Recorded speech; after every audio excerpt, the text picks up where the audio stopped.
Hello guys, kumusta kayo? Nandito na naman tayo sa ating another episode sa ating vlog. Pag-usapan natin at panoorin natin, makipag-update tayo kung ano na ang kalagayan ni Tatay Digong sa dahig. So pakinggan natin at panoorin yung video ni Congressman Pulong na galing niya doon sa loob ng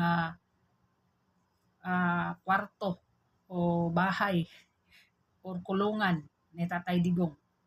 So, bago yan, huwag niyong kalimutan i-subscribe itong ating YouTube channel, Mayor Digong 2.0, at pindutin ang notification bell para updated kayo sa aking mga upload ng mga bagong video.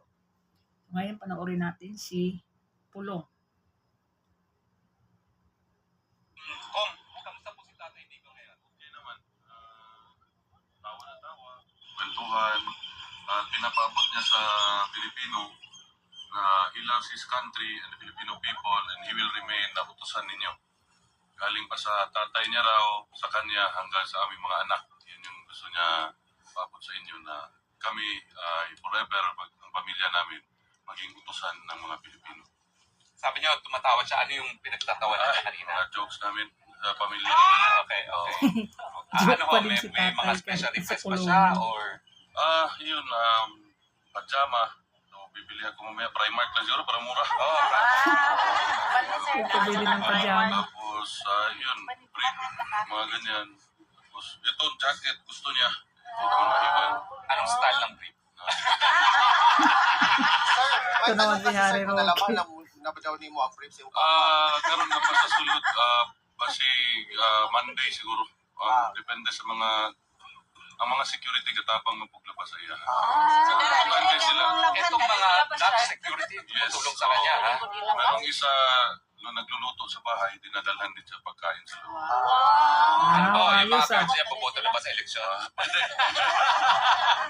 Well, ano hon sabi niya tungkol sa eleksyon niya bilang alkalde ng Davao City? May message din siya para sa mga Dabawenyo na yun, salamat sa suporta at sa pagsalig sa Bisaya, pagsalig sa iyaha sa among pamilya.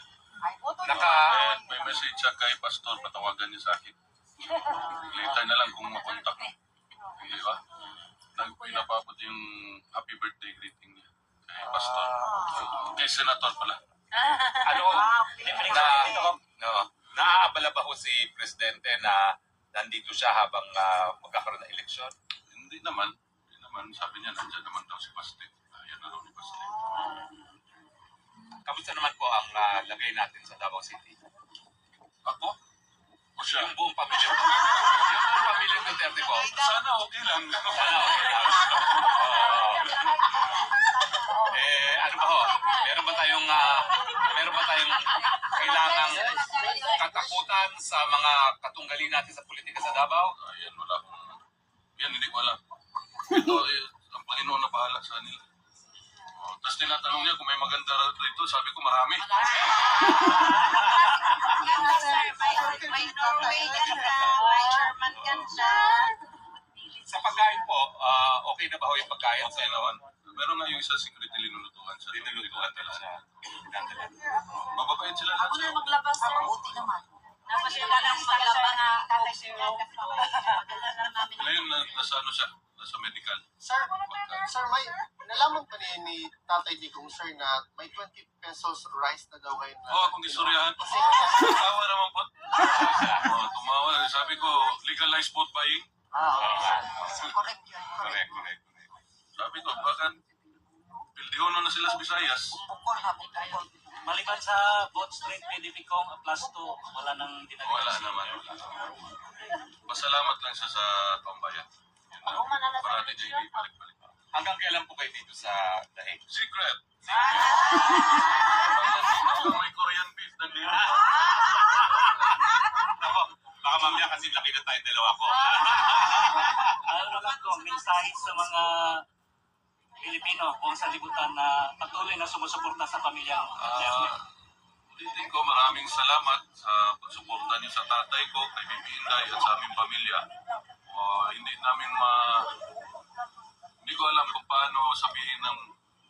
pinapasalamat ng pamilya namin. Sobrang laking pasalamat. Hanggang dulo. Hanggang sa dulo. Hanggang sa Salamat. Walang iwanan. Thank you, Walang thank you. iwanan. Mula nung minute, sir, nandito lang kami, Huwag sir. kang ginamos, kauno na natin. Yes. May ginamos. Sir, anong napa kay message, sir, sa mga kababayan nato na nagulat o nagtanaw karon sa Pilipinas, sir, sa umaabot na election or sa among suporta na Ano to? unwavering dedication, sir? PDP Laban. Both straight PDP Laban. Palihog. Palihog. Dakong tabang sa pamilya. Thank you, sir. Sigaw ng taong bayan, Tatay Digong! Bring him home! Bring him home! Bring him home! Bring him home! Bring him home! Sige, sir. Sige, sir. Walang problema, sir. Picture na sila po. Picture sila. Guys, para sa systematic na guys, diring entrance dito exit para ma-announce siya. So yan guys, huwag niyo kalimutan suportahan ng SMNI kasi sa SMNI ito na kuha natin yung maiksi. Mahaba din itong interview na ito pero yung kinuha natin yung maiksi lang. So yun lang guys, dagdagan natin konti. So si Tatay Digong kahit nasa loob ng kulungan, masaya pa rin, nagjujok pa rin siya. No at yun, magpabili siya ng pajama, bilhan ng magpabili ng brief. Yun. So, mababait yung mga security niya. Kasi yun ang tumutulong maglaba. Siguro mayroon naman tagalinis dyan. No, mayroon naman tagalinis. Siguro dyan sa bahay. Presidente yan, dating presidente yan. Tapos palinisin ninyo, ano kayo ICC. Dapat mayroon kayong tagalinis dyan. Ha? Anong klaseng kulungan yan? Tapos dating pangulo yan na kulong dyan. Palinisin ninyo. O, dapat mayroong dyan. Tagalinis, tagalaba. O, dapat lahat na yan. Sa inyo na yan. O, kasi malaki naman ang mga bayad ninyo. O, malaki naman ang bayad dyan sa ICC. Marami namang pera yung ICC. Oh, marami ding pera yung galing sa gobyerno sa Pilipinas. Akala nyo walang mga bayad yung mga yan? Oh, buti na lang merong dyan, nagluluto. At natuto na sila magluto ng pagkain ni tatay na Pilipino. Na Pilipino na recipe. Nung una yung munggo, pero malagsaw. Wala, hindi pa naman masarap yung munggo pag yung sarap talaga sa munggo, yung lang malapot-lapot siya, yung hindi na maglitaw sa sabaw. No? Tapos igisa mo siya sa korting karne, no? Ako nga, paborito ko dyan sa munggo, yung gataan. Tapos lagyan ng inihaw na isda. Tapos malunggay, kalabasa, talong, okra, sitaw. Tapos gataan. Masarap din yung lauoy. Oh, lauoy, yung pinakbit. Oh, ganon. Mga nilagang karne. Nilagang manok. O mga adobo. Yung mga ang paborito ni tatay, paksiw. Oh, madali lang naman lutuin yung paksiw. Diba? Suka lang naman yan. Suka, toyo. Lagyan mo ng bawang, paminta, suka, asin. Wala na. Lagyan mo konting mantika. Okay na. So, yun lang guys ang update natin kay tatay. At nag-greet siya kay Pastor Kibuloy. Tapos both straight, PDP Laban. At yun na, sabi niya, kaya naman ni Basti. Si Tatay Digong, panalo na yan guys. Panalo na yan. So, si Basti pa rin ang mayor. Kasi wala si Tatay. Siyempre, si Basti ang vice president, vice mayor. Si Basti ang dyan, mag-mayor habang wala si tatay. Oh, malay mo, isang araw makabalik na siya, makauwi na siya, 'di ba? So, 'yun lang. Patuloy lang tayong magdasal sa kanyang kalusugan at yung siguro nakapahinga na siya ngayon ng maayos, no? Nakapahinga na siya maayos, mabalik yung kanyang